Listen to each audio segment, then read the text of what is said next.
আসসালামু আলাইকুম গাইস, সবাই কেমন আছেন? আশা করছি সবাই ভালো আছেন। অনেকদিন পর আমি একটা রান্নার ভিডিও নিয়ে এসেছি। আজকে আমি আপনাদেরকে দেখাবো ডাল দিয়ে কীভাবে লাউ রান্না করতে হয়। প্রথমে লাউ রান্না করার জন্য যে সকল উপকরণ আমার প্রয়োজন সেগুলো আপনাদেরকে দেখিয়ে দিচ্ছি।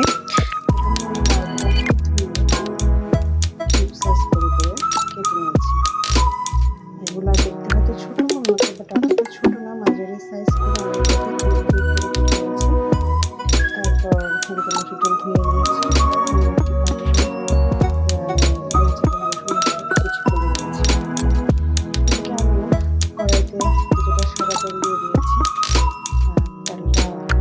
হয়ে গেছে, এখন আমি তেলে এক এক করে উপকরণগুলো দিয়ে দেবো। আমি সাদা তেলের মধ্যে প্রথমে দিলাম ফোড়ন, লাল মরিচ কালো হয়ে যাবে সাথে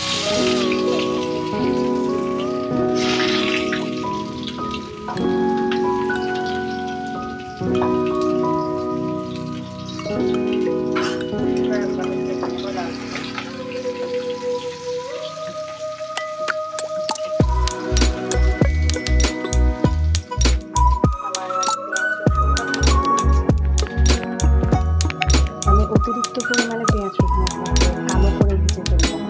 পেঁয়াজ ভাজা যেটা আপনারা দেখতে পাচ্ছেন এইভাবে ভেজে নেব। এরপর আমি এখানে সামান্য কিছু মশলা দেবো। 1 চামচ দিয়ে দিচ্ছি হলুদ গুঁড়ো, 1 চামচ জিরের গুঁড়ো,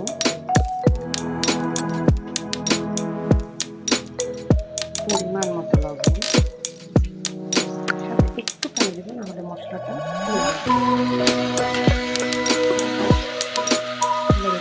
কষিয়ে নেব। এখানে কিন্তু আমি কাঁচামরিচটা একটু পরে দেব, নাহলে কাঁচামরিচের সবুজ রঙ থাকে না। গাইস দেখেন মশলাটা কষে যাচ্ছে, তেল উপরে অলরেডি উঠেছে। এখানে আসলে টমেটো দিলে বেশি ভালো হয়। আজকে আমার কাছে টমেটো ছিল না, তাই আমি দিয়ে দিই। এগুলোকে দিয়ে শেষ করছি, এটা হচ্ছে টমেটো চচ।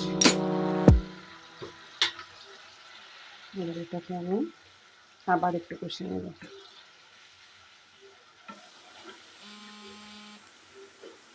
কষানো হয়ে গেছে, এখন আমি লাউগুলোকে ছেড়ে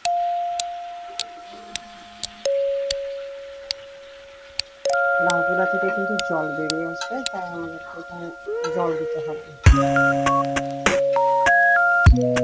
লাউয়ের সাথে মশলাটা কষানো হয়ে গেছে, এখন আমি ধুয়ে রাখা মসুর ডালটা দিয়ে দিই।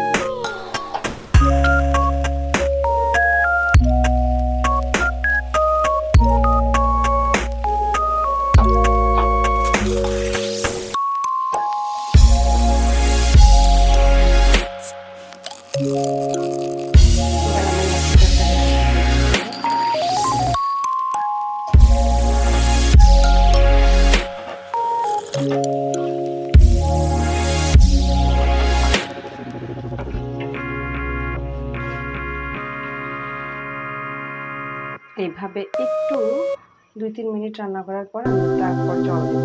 দেখুন এখানে অলরেডি লাউ থেকে জল ছেড়ে দিয়েছে। মসুর ডালের সাথে মশলাটা কষানো শেষ।